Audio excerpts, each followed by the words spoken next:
Hey guys, happy Thoughtful Thursday. I hope that you are doing absolutely amazing.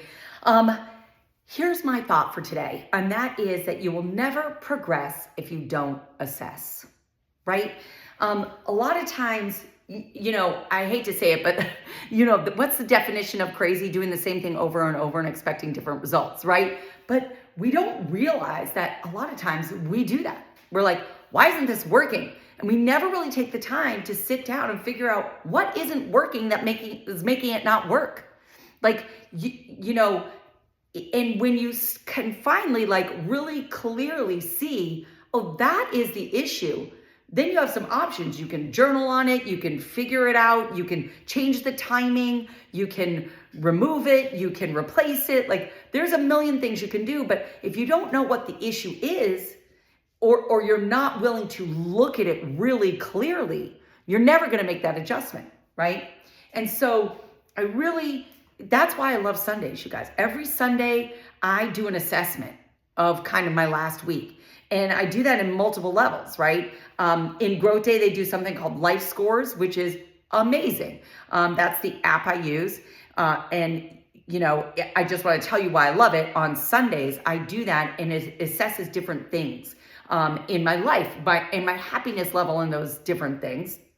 And then it gives me a score. And I can see the pieces that are not working. And that's what I choose to work on or kind of tweak or figure out why it's not working. Now, sometimes it's just life, right? Huge change in life or whatever. And then you've got to give yourself a little grace. But for the most part, if you feel like you're trapped in this, hamster wheel, you got to figure out what is not working, right?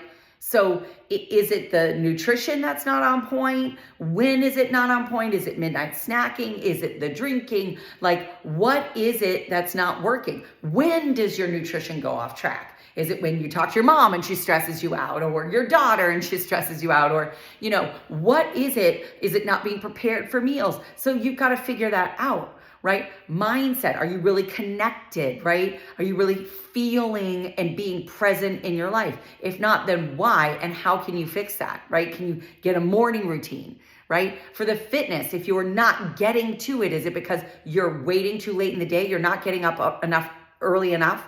And if you can't get up early enough, you've got two options: go to bed earlier or do it in the afternoon. But if that's not working, you've got to fix it, right? So what I'm encouraging you to do right now is to assess, right?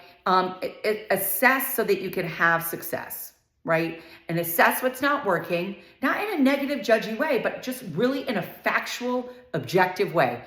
If you sat outside and you were coaching you and you knew everything, because you're the only one who knows everything about what you're doing, then what would you say to yourself? I see what's not working. Why don't you fix that? Boom, just like that, right? We overthink it. We get all emotionally entangled in it. It's or someone's fault, or, blah, blah, blah. But the reality is, figure it out. Just figure it out. Assess what it is and then fix it, and you'll have success. And I'm super excited for us to get into Belle Vitale, because I think a lot of it feels like sometimes you're crazy because you're like, I'm doing all the things. Why isn't it working? And the assessment in that is that your hormones are kind of out of whack and you haven't had the right program yet. So there is that, I will tell you. But as we move into the end of the year, it's not time to just go off the rails. Now is the perfect time for you to assess what's not working in my lifestyle. What things am I not doing? And get in control of those before we hit the end of the year, right? So anyway, that's just kind of where we're at right now. You'll never progress if you don't assess, right? And you'll never have success if you don't assess. So let's assess in an objective, non-emotional way. Figure out what it is that you need to fix. And guys, if there's a bunch of them, don't try to fix them all at one time. One thing, one small thing that you tweak and fix and commit to and really change can have a huge impact for you. So I can't wait for you to do that for yourself. All right. So let's progress, let's assess and progress and have success. All the things.